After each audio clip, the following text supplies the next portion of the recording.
Greetings on World Health Day.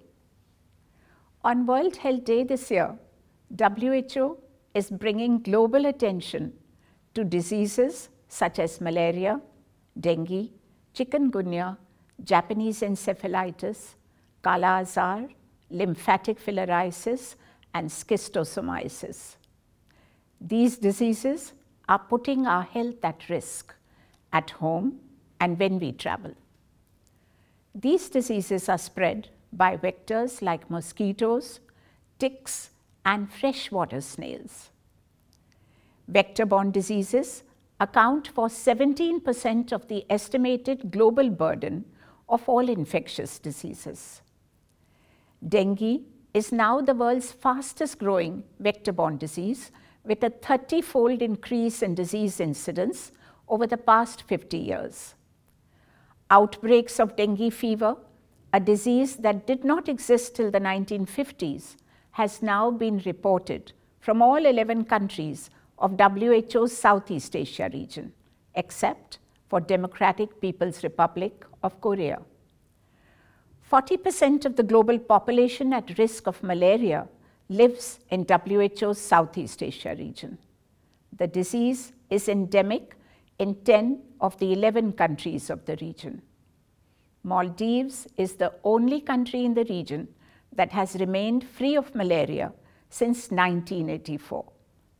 Japanese encephalitis has been killing people, especially young children, with alarming regularity in a few established areas. The extensive and rapid spread of chikungunya a few years ago is still vivid in our memories, a grim reminder that vector-borne diseases can strike without warning. In spite of substantial progress made by Maldives, Sri Lanka, and Thailand in reducing the disease burden due to lymphatic filariasis, the region has 60 million people infected and 870 million people at risk of this infection. Kala azar has been endemic in Bangladesh, India, and Nepal, with isolated cases reported from Bhutan and Thailand. Vectors continue to surprise us.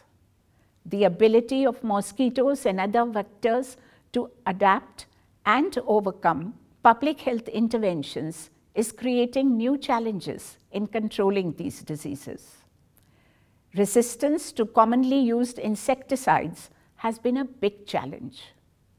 Social and environmental factors, including climate change, are key aspects affecting both the transmission and control of such diseases.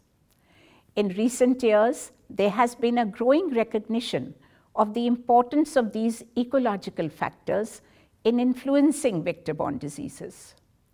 To contain these diseases, we must manage these risk factors. Given the tropical nature of our region, inefficient water management, rapid degradation of the environment, low priority given to health impacts and development activities, unplanned urbanization, and widespread poverty, developing countries suffer far more from these diseases than the developed countries. Vector-borne diseases have a significant impact on the socio-economic status of communities and vigorously fuel a vicious circle of poverty. Their elimination will contribute to the economy and facilitate bringing the poor people into the mainstream. The good news is that cost-effective technological tools are now available. Mass drug administration as preventive chemotherapy has already yielded excellent results in several countries. These interventions need to be applied through community-based ecosystem management and environment-friendly vector control. Encouraged by efficacy of these tools, the global community has already called for elimination of several vector-borne diseases during the next decade. At the same time, research continues to develop better and more cost-effective interventions. It is now well recognized that prevention and control of vector-borne diseases warrant a comprehensive, multi-sectoral and all-encompassing response. This requires developing and implementing strategies, interventions, and technologies to modify these environmental risk factors to substantially prevent and reduce the disease burden. Integrated vector management, or IVM, is one such approach. IVM is a rational decision-making process for vector control. It advocates social mobilization, collaboration with other sectors, integration of non-chemical and chemical vector control methods that are amalgamated into other disease control programs, and building national capacity to manage IVM programs.